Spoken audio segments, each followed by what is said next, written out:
बांग्लादेश द्वारा बेरक्टर TB2 drones की खरीद ने बहस और अटकलों को जन्म दिया है। आधिकारिक तौर पर ढाका का कहना है कि ड्रोन मुख्य रूप से समुद्री निगरानी, आतंकवाद विरोधी अभियानों और सीमा सुरक्षा में काम आएंगे।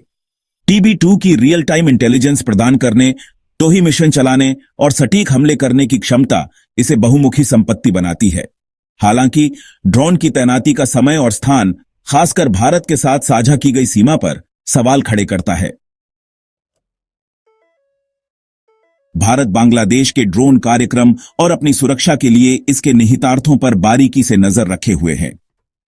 TB2 की क्षमताएं, विशेष रूप से इसकी रेंज और निगरानी उपकरण, भारतीय सुरक्षा बलों के लिए महत्वपूर्ण चुनौतियां पैदा कर सकते हैं।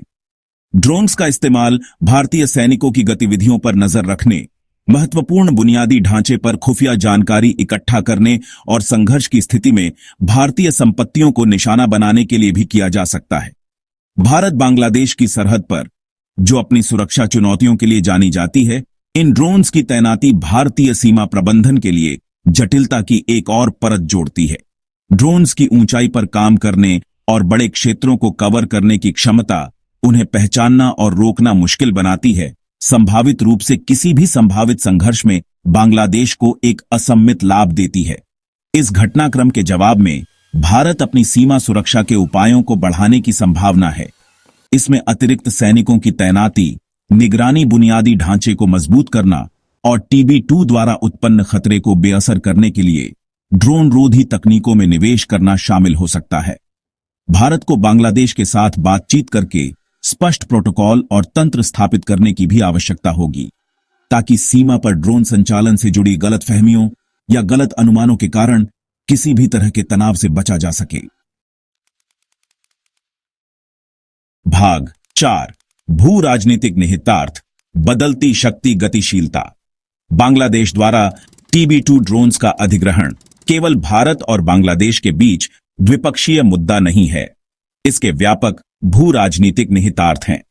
इस क्षेत्र में इन उन्नत ड्रोन्स की शुरुआत उन राज्यों के वैश्विक चलन को दर्शाती है जो अपनी सैन्य क्षमताओं को बढ़ाना चाहते हैं।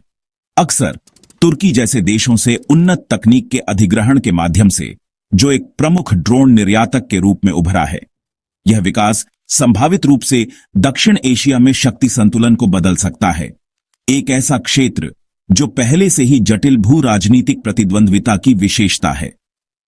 बांग्लादेश की बढ़ती सैन्य क्षमताएं इसकी रणनीतिक स्थिति के साथ इसे क्षेत्र की सुरक्षा गणना में एक और महत्वपूर्ण खिलाड़ी बना सकती हैं। इसके अलावा बांग्लादेश का ड्रोन कार्यक्रम इस क्षेत्र में हथियारों की होड़ को गति प्रदान कर सकता है। अन्य देश बांग्लादेश के कथित लाभ का मुकाबला करने के लिए समान क्षमताएं हासिल करना चाहते हैं। इससे सैन्य खर्च में वृद्धि हो सकती है और तनाव बढ़ सकता है, संभावित रूप से इस क्षेत्र को अस्थिर कर सकता है। अंतर्राष्ट्रीय समुदाय इन घटनाक्रमों पर कड़ी नजर रखेगा, क्योंकि दक्षिण एशिया में किसी भी तरह के तनाव का, जो दुनिया की आबादी के एक महत्वपूर्ण हिस्से का घर है, वैश्विक परिणाम हो सकते हैं। भाग 5, निष्कर्ष, अनिश्चितता को नेविगेट करना।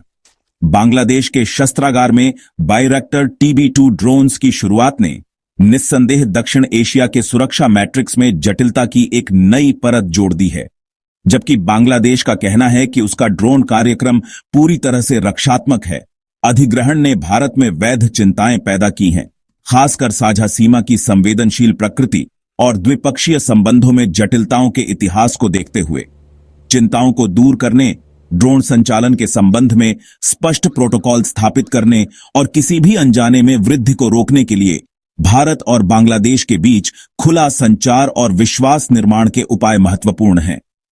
अंतर्राष्ट्रीय समुदाय की भी सैन्य प्रौद्योगिकियों के जिम्मेदाराना उपयोग को प्रोत्साहित करने और संभावित जोखिमों को कम करने के लिए बातचीत को बढ़ावा देने में भूमिका है। जैसे जैसे ड्रोन तकनीक का प्रसार जारी है, राष्ट्रों के लिए यह सुनिश्चित करने के लिए जिम्मेदाराना और पारदर्शी प्रथाओं में शामिल होना अनिवार्य हो जाता है कि ये प्रगति क्षेत्रीय स्थिरता में योगदान दें, न कि तनाव और असुरक्षा को बढ़ावा दें।